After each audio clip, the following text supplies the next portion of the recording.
Hey everybody, welcome to Old Achy Runner. I think we are on episode 17. It's actually Friday. I'm not supposed to be doing my long run yet, but it's going to be dumping rain all weekend, and I'd rather not run in a downpour, so I'm going to go for it today. It's Friday. I'm reeling back to 14 miles on this run, so I think I'm just going to do the route from my house across that East Channel Bridge and across Mercer Island and turn around right before the floating bridge that connects Mercer Island to Seattle. So let's give it a shot. It has been raining a lot, but I think I've got a little weather window here. It is windy and cold. I think I'm going to be wearing some gloves, and I got a double layer going on up top here. So let's see what happens. See you out there. So it's going to be a really slippery run today. A ton of leaves have blown down with all the wind we've had lately, and then with all the rain, just makes for kind of a dangerous track. And on top of that, these Cliftons I'm wearing, even though I don't even have 250 miles on them, I've worn through the rubber, so the EVA foam is kind of exposed. Got to be careful. Check this out. This whole trail is just a very slippery mess. Got to be very careful with foot placement. Yeah, the recent windstorm and rain has pretty much knocked off the rest of the leaves.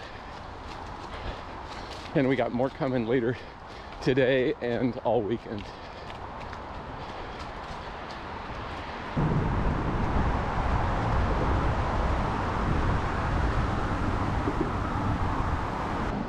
A lot of water.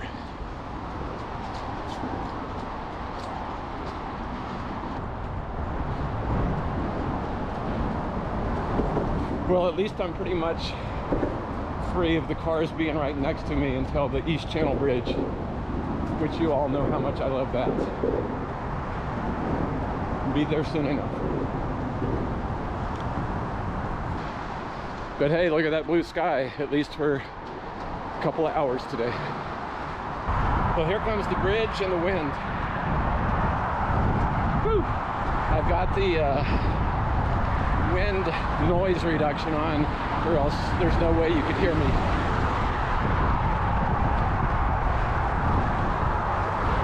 Don't want my hat to blow off. Woo! Really glad the sun came out, because this wind is pretty biting cold.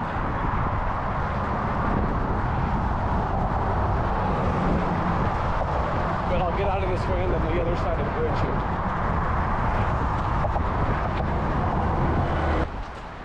Just had another GoPro issue, unfortunately. A different one.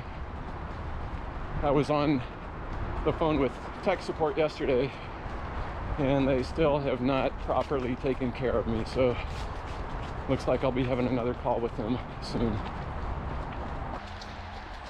And it is just a slippery leaf fest. Pretty much, I think the whole 14 miles is going to be dangerous footing.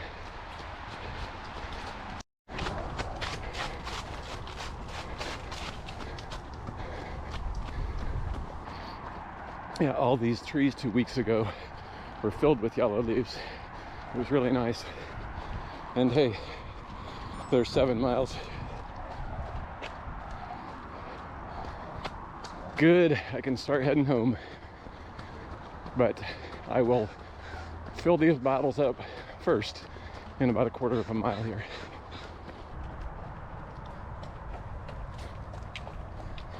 Bottles are full and I'm ready to get home.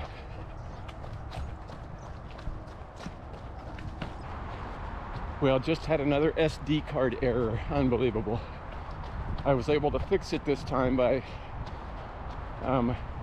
rebooting from the shutter button. Anyway, more calls to GoPro technical support.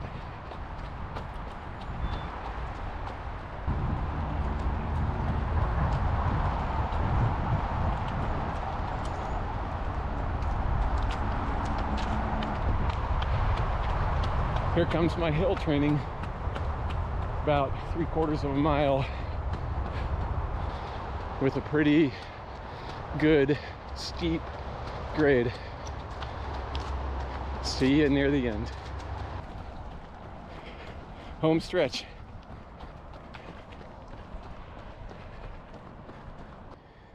Well, I had one more SD card error right at the end of the run, and this is getting not workable. It's ridiculous. So I did get an RMA from GoPro, and they say they'll send me out a replacement for this camera, but they won't do it until they receive mine. And they're telling me this is going to take 7 to 10 days each way, so I might be without a camera for 14 to 20 days, which really stinks. Anyway, I think I'm going to try to battle the issues with this camera through next weekend's long run, because that's my 20 miler, and then I will go ahead and the day after that send this in and hope they hurry up and get me my replacement.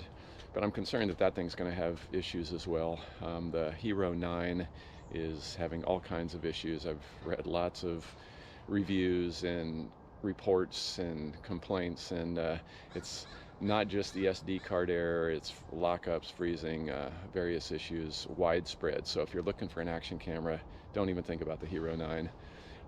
If you really want a GoPro, either get the new 10, which has its own issues, or the 8. Again, that's got issues. I can detail some of those in the comments if you're interested. Other options are DJI. They just came out with the Osmo Action 2, but I'm hearing overheating issues there, and I don't know about the modular design, if that is really what I want. Or the original Osmo Action possibly, but it doesn't have the resolution and frame rates that I personally would want. I think I'll look into the Insta360 cameras. They're interesting for sure. But today's run went well. It was very windy and I had hip flexor issues, but I stuck with the plan of, when the hip flexor was feeling weird, speed up, shake up the pace, and I even lifted up my knees really high to give my body different range of motion instead of the same thing over and over and over thousands of times for hours. And it seems to have helped. Cardio was in good shape. I had over 800 feet of gain on today's run and came in with a reasonable heart rate and for me a reasonable time. Still slow, but I'll take it. So anyway, I'm happy, and I guess that means 14 miles in the books and 20 to go next week. Hopefully I'll have a functioning camera to get that and share with you guys, and then probably miss at least one of the runs after that. And as long as I can get a functioning camera before I hit the start line December 5th in Sacramento, I'll be happy. So thanks for joining, and I will see you on the next episode. Cheers.